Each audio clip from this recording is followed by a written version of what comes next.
வேலைக்காரர்கள் என்று இன்னொரு மதத்தினரை அழைத்து வருகிறோம். வெள்ளைக்காரன் நம்மை பல வழிகளில் ஏமாற்றினான். அதில் ஒன்று அவர்களை வேதக்காரர்கள் என்று அழைக்க வைத்தது. ஒருவன் வத்தல் எறிய வைத்திருந்தால் அவனை வத்தல்காரன் என்றும், வெள்ளி நெறிய வைத்திருந்தால் வெள்ளிக்காரன் என்றும், தங்கம் நெறிய வைத்திருந்தால் தங்கக்காரன் என்று அழைப்பது வழக்கம். அதே போல் ஒருவன் வேதங்கள் எறிய வைத்திருந்தால் அவனை எப்படி அழைக்க வேண்டும்? வேதக்காரன் என்றுதானே அழைக்க வேண்டும். ரிக், யஜூர், சாமம், அதர்வனம் ஆகிய 4 வேதங்களுக்கு சொந்தக்காரன் யார்? சொல்லுங்கள். இந்துக்கள் தானே? அப்படியானால் வேதக்காரர்கள் இந்துக்களாகிய நாம் தானே? பாரதியார் கூட பாப்பா பாட்டில் என்ன கூறுகிறார்? வேதம் உடையது இந்த நாடு, நல்ல வீரர் பிறந்தது இந்த நாடு, சேதமில்லாத ஹிந்துஸ்தானம் இது தெய்வமென்ற கும்மிரடி பாப்பா என்று பாடுகிறார். பாரதியார் மகா புத்திசாலி.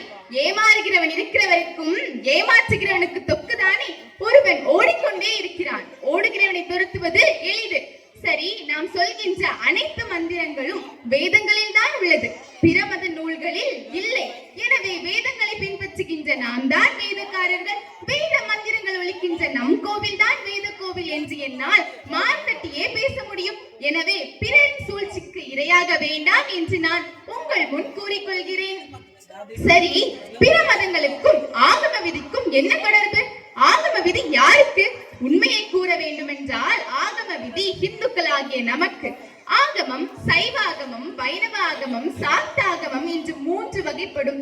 ஆகம விதிப்படி யாகம் வளர்த்தல், கோவில்கள் கட்டுதல், விக்கிரக பிரதிஷ்டை, தினசரி ஆலய பூஜை ஆகியவற்றை பற்றி கூறுவது ஆகமம். பிறமத சொற்களில் வேதாகமம் என்ற ஒரு சொல்லை அடிக்கடி நாம் பார்க்கலாம். ஒன்றுமே அவர்களுக்கு ஒரிஜினாலிட்டி இல்லை.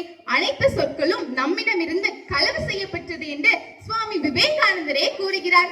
எனவே நாம் தான் வேதக்காரர்கள். வேத மந்திரங்கள் ஒலிக்கின்ற நம் கோவில் தான் வேத கோவில் எனவும் ஆகம விதி நமக்கே என்று கூறி என் சிற்றுரையை முற்றுரையாக்கி விடைபெறுகிறேன். நன்றி, வணக்கம், ஜெய் ஹிந்த். பாரத் மாதா கி ஜெய்.